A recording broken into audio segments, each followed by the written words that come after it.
the cradle of Christianity is making waves in Norway.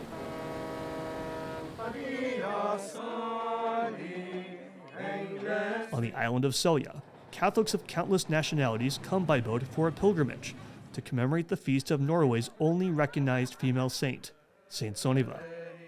Sunniva was a 9th century Irish princess whose trust in God brought her here to this island, and whose witness inspired Norway's first Benedictine monastery. This was where the cross of Christ first arrived in our nation and in our country. So to be here is to celebrate our history, the development of Christianity, the coming of Catholicism to our country. And we use it now as part of our build-up to the anniversary in 2030, 1,000 years of evangelization. This year's pilgrimage marks the first time since the monastery's destruction during the Reformation that Norway's 2 bishops from Trondheim and Oslo are present on the island at the same time. Selja also joins Catholic shrines and cathedrals across the globe in offering plenary indulgences to pilgrims during the 2025 Jubilee Year of Hope. It felt logical, I think, for all the Catholic bishops in Norway to designate this as a site of pilgrimage, a Jubilee site, for people to come and to refresh their faith. The Feast of St. Sunniva began with the faithful praying and walking the pilgrim trail, from the harbor to the ruins of the Benedictine monastery. A frequent pilgrim to Selja, newly ordained Father Mathias Ledum looked to St. Sunniva on his own vocational journey.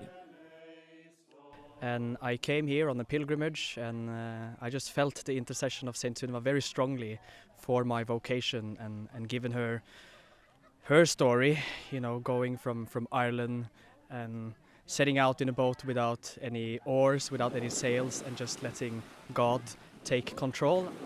Upon the death of her father, Sunniva received advances from a pagan suitor who would pillage her kingdom as punishment for her refusals. She and her companions thus left Ireland and set sail, letting the wind, sea currents, and their trust in the Lord's providence decide their fate. After arriving in Selja, they sought shelter in this cave to escape abuse and advances of more heathen foes. And they prayed to God to be spared from this, and then the cave fell down on top of them, so they died. Many years later, according to tradition, a light was witnessed emerging from the cave and over the whole island.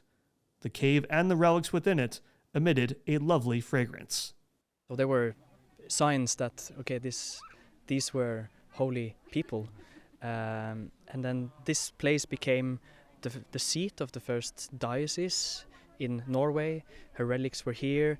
The seed was planted, and you can see now, many years afterwards, that you have the living faith of Norwegians today. It's such a great pleasure to be here and to seek their intercession still, and to continue to pray for the conversion of Norway. In Selja, Norway, Anthony Johnson, EWTN News Nightly.